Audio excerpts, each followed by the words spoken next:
At 0637 hours on July 10, 2025, the radar room aboard the USS Sampson lights up with a single fast-moving contact.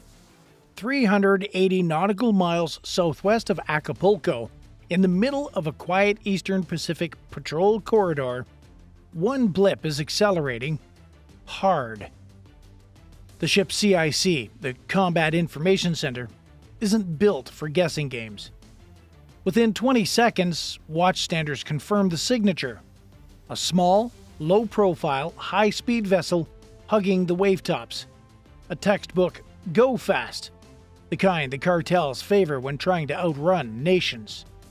There's no call sign, no flag, no response to hails. And the second sign: movement. On the ship's forward FLIR feed, black specks flick off the back of the boat. Packets. Lots of them. That's not fuel. That's evidence being dumped. On the bridge, Commander Matthew Harding doesn't hesitate. He doesn't need a judge or a headline, he needs propulsion and air support. All stations, set condition 3, launch Romeo.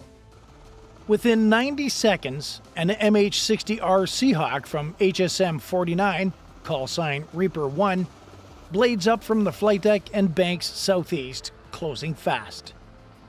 Below, the suspect vessel keeps pushing max throttle, cutting white arcs into the blue water.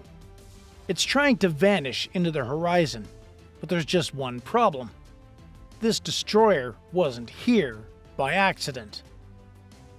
USS Sampson is deep into Pacific Watch, a high-priority maritime interdiction op targeting long-range drug corridors.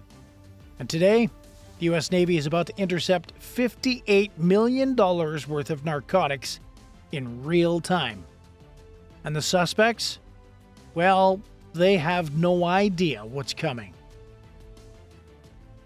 Reaper 1 surges forward at 120 knots, skimming just 200 feet above the surface. The MH-60R isn't armed for bluffing. On board are door gunners, tracking pods, and a Coast Guard Law Enforcement Detachment, or LEDET 104, from the Southwest District. They've trained for this moment 100 times. Today, it's live. As the helicopter closes to visual range, the go-fast boat makes its next move. Sudden zigzag turn, followed by a full-throttle burst westward. It's pushing every horsepower it has, but the rotor blade roar behind it is gaining. The crew starts tossing more cargo, fast, frantic, and sloppy. One package misses and explodes on impact with the hull. The water flashes white. That's not good for them. Reaper 1's FLIR system locks on. Below, the suspects finally look up. No radio, no response, no slowing down. The decision point has passed. Warning shots authorized. The Seahawk banks hard left. Door gunner swings out. A burst of fire streaks 10 meters off the starboard bow of the boat. The message is crystal clear. Stop now, or things escalate. It doesn't work. Suspect vessel still fleeing, still dumping cargo. From the CIC on the Sampson, Commander Harding makes the call. Disabling fire. Disable that engine. Seconds later, the Seahawk swings back in. This time, the rounds don't miss. With clinical precision, the gunner strafes the stern. The rounds punch into the outboard motors. One sparks, then dies. The vessel jerks violently, slowing as smoke rises. It's not sunk, but it's done. Now, drifting in the open sea, the suspects look up again, this time with their hands raised in the air. But the Navy's not finished yet. Reaper 1 hovers overhead as two RHIBs scream off the port side of the USS Sampson. On board, VBSS teams. Visit, board, search, and seizure. Full tactical kit, armed, trained, and moving fast. Within 4 minutes, they'll be on target. And by then, this stop won't just be about contraband. It'll be about arrests, recovery, and legality. Because what happens next doesn't just involve speed. It involves the letter of the law and how a warship hands off authority to a domestic law enforcement arm while still at sea. And that moment is coming pretty fast. The two RHIBs close in fast, white wakes tearing across the ocean. Within moments, the Coast Guard LEDET and VBSS teams from the USS Sampson reached the disabled Go Fast. Rifles up, commands shouted in Spanish and English. No resistance. The suspects comply. Two men, mid-30s, sunburned, adrenaline still visible in their eyes, kneel on the slick fiberglass deck. Hands behind heads, eyes fixed on the Seahawk circling above. They're not armed, but what's in the water around them is far more dangerous. Over a dozen tightly wrapped bales float nearby. Some half submerged, others already waterlogged. Each one tagged and logged by the boarding team. The LEDET steps forward. As soon as the suspects are secured, the legal handoff happens. Under international maritime law, a vessel without a flag or registration is considered stateless. That means it can be boarded and searched under U.S. jurisdiction. And because this Go Fast made no claim of nationality and ignored all warnings, the Coast Guard takes full authority. Field test kits are opened. A sample is cut from one of the soaked bricks. White powder. The team sergeant places the sample on the test strip. Within seconds, bright blue. Cocaine confirmed. The total haul? 47 bales, approximately 3,439 pounds, 1,560 kilograms. Estimated wholesale value? $58 million. Street value? Easily triple that, depending on the route. The suspects are cuffed and read their rights under U.S. maritime drug enforcement protocols. They say nothing. The boarding team also assesses the Go Fast's condition. No lights, damaged engines, cracked fiberglass hull, no radio, no life jackets, no way to tow. It's not seaworthy. It's a floating liability. One agent radios back to Sampson. Vessel secure, 2 detainees, cocaine confirmed, boat classified as a navigational hazard. The job isn't done. This wasn't just about stopping the boat. It's about what happens next. And that means that the Sampson is about to play a very different role. One that doesn't involve boarding, but destruction. The USS Sampson isn't just randomly cruising the Eastern Pacific. Her presence here is deliberate. It's part of Pacific Watch, a joint maritime security operation led by U.S. Northern Command in coordination with Homeland Security and U.S. Coast Guard Pacific Area Command. The mission is to intercept transnational criminal threats before they reach U.S. shores. That means surveilling high-traffic smuggling corridors between Central America and the southern United States. And today, that meant being in the right spot, 380 miles southwest of Acapulco. But stopping a stateless vessel with a warship isn't just about tactics, it's about legal authority. While the Navy has the reach, the firepower, and the mobility to find and stop targets, it can't legally arrest suspects or seize contraband on its own. That's where the Coast Guard LEDET team comes in. A law enforcement detachment is a small, specialized team of U.S. Coast Guard agents embedded aboard U.S. Navy ships. Once a suspect vessel is confirmed to be stateless and carrying illicit cargo, operational authority is transferred from the Navy's combat commander, today U.S. 3rd Fleet, to the Coast Guard chain under District 11 in California. It's a quiet but critical handover. In minutes, the mission shifts from combat readiness to law enforcement precision.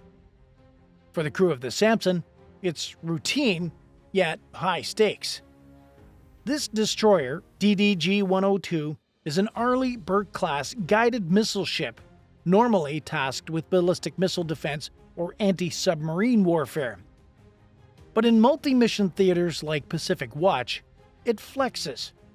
Radar scans go from threat detection to smuggler tracking, and Tomahawk launchers stay dormant while RHIBs take the lead. This hybrid model, Navy muscle, Coast Guard law, has become the gold standard for maritime interdiction. And in this case, it took down $58 million worth of illegal cargo without a single injury. But one problem remains: the go-fast boat itself. Unseaworthy, unsecured, and full of fiberglass shards and engine oil. That's not something you tow back to shore. It's something you send to the bottom. By 0945 hours, the mission had shifted again, from seizure to disposal. The go-fast boat drifts quietly beside the Sampson's port side, tethered by a single recovery line. But even at rest, it's a problem. The fiberglass hull is cracked wide open along the keel.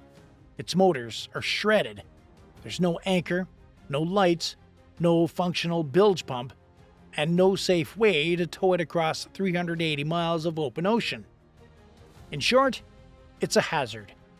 One rogue swell and it becomes a drifting ghost, just waiting to punch a hole in a freighter or knock out a fishing trawler's prop. The Coast Guard officer aboard makes it official. Vessel deemed unseaworthy. Recommended control disposal. Commander Harding nods. Log it. Prepare for scuttling. The USS Sampson doesn't carry demolition charges for fun, but it doesn't need them. Her crew has done this before. The boarding team strips the vessel of anything still usable: empty fuel cans, GPS mounts, and even the throttle lever. Every recovered kilo of cocaine is already sealed, tagged, and chilled in the evidence freezer. The two suspects sit in the Sampson's holding bay, silent. Then, the crew preps a controlled sink. One of the RHIBs returns, this time carrying a portable charge rigged to the boat's stern. It's not designed to make a bang, just a few small holes, low and precise. At 10-12 hours, a short call comes from the bridge. Detonate on my mark. Mark. A muffled pop. Nothing cinematic, no fireball, just a gurgle. The sea goes quiet again, except for the hum of the Seahawk, still overhead. It's not dramatic, it's deliberate. Because when the Navy sinks a drug boat, it's not about show. It's about removing a threat, cleaning up the ocean, and sending a message. You run drugs in international waters, you lose more than just cargo. This wasn't just a bust. It was a blueprint. What played out in the Eastern Pacific on July 10th is exactly how the U.S. projects power without firing missiles or crossing borders. A warship, a helicopter, a boarding team, and a legal handoff. All executed with split-second coordination. But the bigger picture here is deterrence. Cartel logistics rely on calculated risk. Every go-fast boat that makes it through brings in millions in profit. But every one that gets caught, especially by a destroyer, is a warning to the rest. No route is safe. No distance is far enough. No engine is fast enough. This seizure, 380 miles offshore, sends a message that's loud and clear. It proves the U.S. isn't just guarding its coastline, it's shaping the battlefield far beyond it. And then there's the ship, the USS Sampson, a guided missile destroyer designed to fight submarines and intercept missiles, now stopping drug runners. That adaptability is no accident. The Navy's multi-mission doctrine means that these ships can flip roles in literal hours. One day it's ballistic missile defense in the Sea of Japan. The next day, it's hunting go-fasts in the Pacific narcotics corridor. It's not just about what the Sampson did. It's about what she represents. Presence, reach, and pressure. Every cartel scout tracking U.S. ship movements just learned something new. Even a warship with billion-dollar sensors might show up in your rearview mirror, and she won't be bluffing. Because when the U.S. Navy shows up, it doesn't chase, it intercepts.